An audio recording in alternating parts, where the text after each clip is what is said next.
നമുക്ക് എല്ലാവർക്കും ഇവിടെ കടന്നു വരുവാൻ കർത്താവ് സഹായിച്ചല്ലോ. സംഭവമായ ഒരു വർഷക്കാലം നമ്മൾ ഇവിടെ കടന്നു പോകുന്നു. ദൈവത്തിൻ്റെ ചിറകടി നമ്മെ എല്ലാം കർത്താവ് കാത്തു പരിപാലിച്ചു.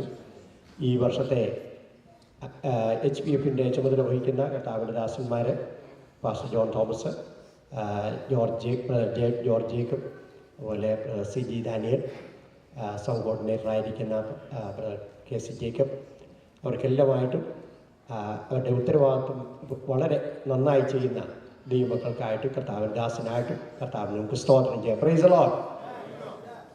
അതുപോലെ ഈ പട്ടണത്തിൽ വിവിധ സഭകളിലായിട്ട് ശുശ്രൂഷിക്കുന്ന ദൈവഭക്തന്മാർ, സഹോദരി സഹോദരന്മാർ, അവർക്കെല്ലാമായിട്ട് കർത്താവിൻ്റെ സ്തോത്രം. നാട്ടിൽ നിന്ന് കടന്നു വന്ന ദൈവഭക്തന്മാരുണ്ട്. കർത്താവിൻ്റെ വലിയ ദാസൻ പാസ്റ്റർ കോശി വൈദ്യൻ നമ്മുടെ മധ്യത്തിലായിരിക്കുന്നു. കഴിഞ്ഞ 2 ദിവസം അനുഗ്രഹിക്കപ്പെടുന്ന നിലയിൽ കർത്താവിൻ്റെ വചനം ശുശ്രൂഷിപ്പാൻ കർത്താവ് സഹായിച്ചു. കടന്നു വന്ന എല്ലാവർക്കായിട്ട് കർത്താവിനെ സ്തോത്രം ചെയ്യുകയും നമുക്കെല്ലാവർക്കും ഒരു പ്രാവശ്യം കൂടെ ജീവനോടെ കർത്താവ് നമ്മെ സൂക്ഷിച്ച ദൈവത്തിൻ്റെ കൃപയ്ക്കായിട്ട് സ്തോത്രം. കഴിഞ്ഞ വർഷം കർത്താവ് വന്നില്ല. നമ്മൾ പല പ്രിയപ്പെട്ടവരും തിരിച്ചിലേക്ക് അപ്പുറത്ത് കർത്താവ് വിളിച്ച് വേർതിരിച്ചു.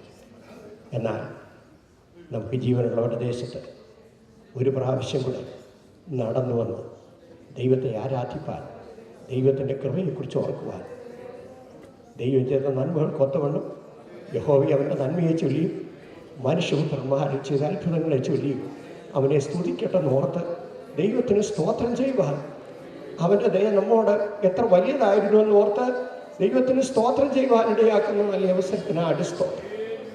വീണ്ടും നാം കേട്ടതുപോലെ നമ്മുടെ കർത്താവ് വർഷം വരുമോ എന്ന് നമുക്കറിഞ്ഞുകൂടാ. എന്തായാലും കർത്താവിൻ്റെ സന്നിധിയിൽ നമുക്ക് എല്ലാവർക്കും നിൽക്കണം. നമ്മുടെ ആത്മാവും പ്രാണനും നമ്മുടെ ശരീരം ഒരു അശേഷം നമ്മുടെ കർത്താവിൻ്റെ സന്നിധിയിൽ വിശുദ്ധന്മാരായി കർത്താവ് വരുമ്പോൾ നാം ആയിരിക്കണം. അതുമാത്രമാണ് നമ്മുടെ ലക്ഷ്യം. ദൈവത്തിന് സ്തോത്രം. എല്ലാവരുടെയും ഉദ്ദേശം അതൊഴിച്ച് മറ്റൊന്നും നമ്മുടെ ലക്ഷ്യമായിരിക്കരുത്. ഏത് മനുഷ്യനെയും ക്രിസ്തുവിൽ തികഞ്ഞവരായി ദൈവവിൽ നിലനിർത്താൻ കർത്താവ് സഹായിക്കട്ടെ. ദൈവത്തിന് സ്തോത്രം. കർത്താവിൻ്റെ ദാസൻ പാസ്റ്റർ കോശിവര്യന് 1962 കോട്ടയത്തെ ശാലി ബൈബിൾ സ്കൂളിൽ വരുമ്പോൾ ഞാനോടുണ്ട്.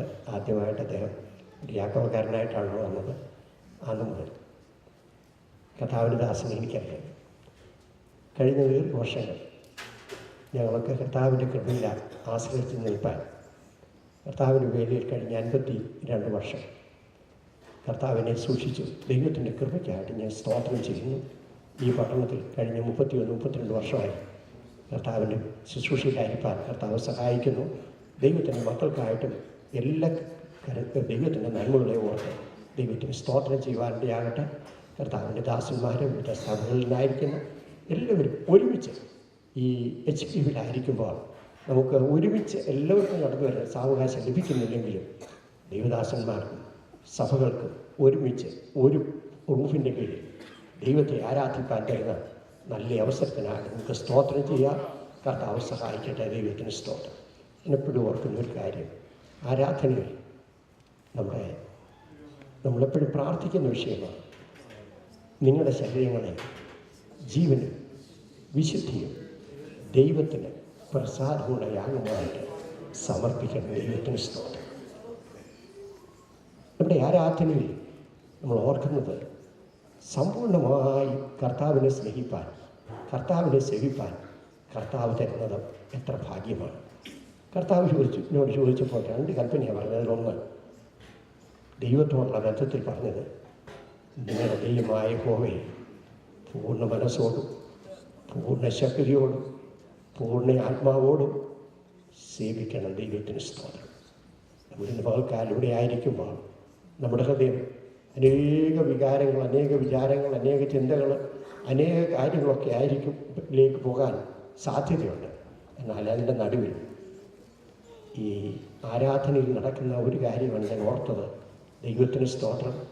ഈ യാഗമില്ലാത്ത ആരാധനയല്ല.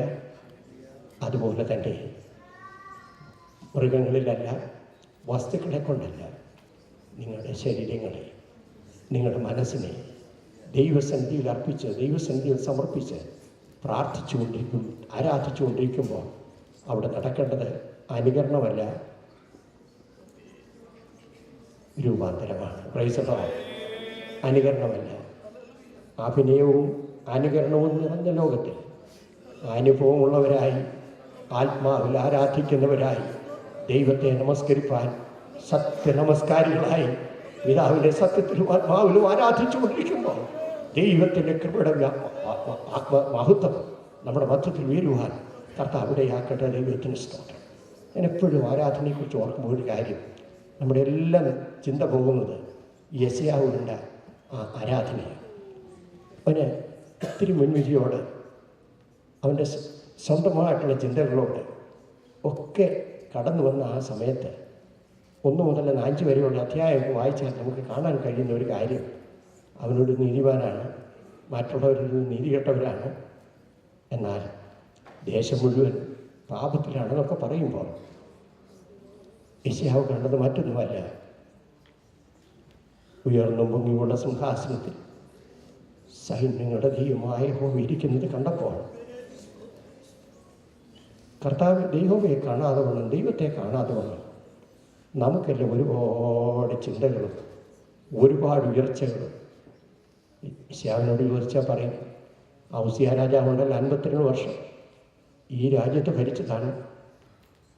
അവനെ ഞങ്ങൾക്കറിയാം, അവനാരും ഞങ്ങളുടെ സകലമെന്ന് വിചാരിച്ചു. എന്നാൽ അവൻ മാറ്റപ്പെട്ടെങ്കിലും ഉയർന്നുമുള്ള സിംഹാസനത്തിൽ സൈന്യങ്ങളുടെ ദൈവമായുണ്ട്. അവനെ കണ്ടു കഴിഞ്ഞപ്പോൾ അവൻ്റെ പഞ്ചേന്ദ്രിയവും, ഞാനിങ്ങനെ അതിനെക്കുറിച്ച് ചിന്തിച്ചു, അവൻ്റെ പഞ്ചേന്ദ്രിയവും ദൈവത്തെ കണ്ടു. അവൻ്റെ കണ്ണുകൊണ്ട് അവൻ ദൈവം ഉയർന്നും ചൂടുള്ള സിംഹാസനത്തിൽ ഇരിക്കുന്നത് കണ്ടു. ദൂതന്മാരുടെ ആരാധനയുണ്ട്.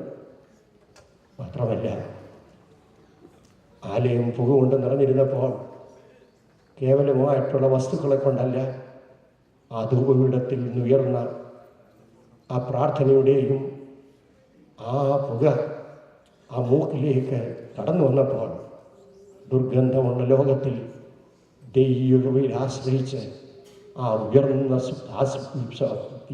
ധൂപപീഠത്തിൽ നിന്നുള്ള ആ പുക ഇന്ന് പകൽക്കാലം നമ്മുടെ ജീവിതത്തിൽ വാസ്തവമായി നാം ആസ്വദിക്കുന്നെങ്കിൽ അങ്ങോട്ടും ഇങ്ങോട്ടും നിറഞ്ഞ ഈ നാറ്റമുള്ള ലോകത്തിൽ ദൈവവുമായിട്ട് ബന്ധപ്പെടാൻ കഴിഞ്ഞാൽ എത്ര മഹനീയമായ ഭാഗ്യമാണ്. ദൈവത്തിന് സ്തോത്രം. അവൻ പറഞ്ഞു, അവൻ്റെ നാക്കുകൊണ്ടവന് അവൻ നോക്കിയിട്ട് പറഞ്ഞു, അയ്യോ, ഞാൻ എൻ്റെ അധരം, എൻ്റെ നാവ് വളരെ പാപം ചെയ്യുന്നു.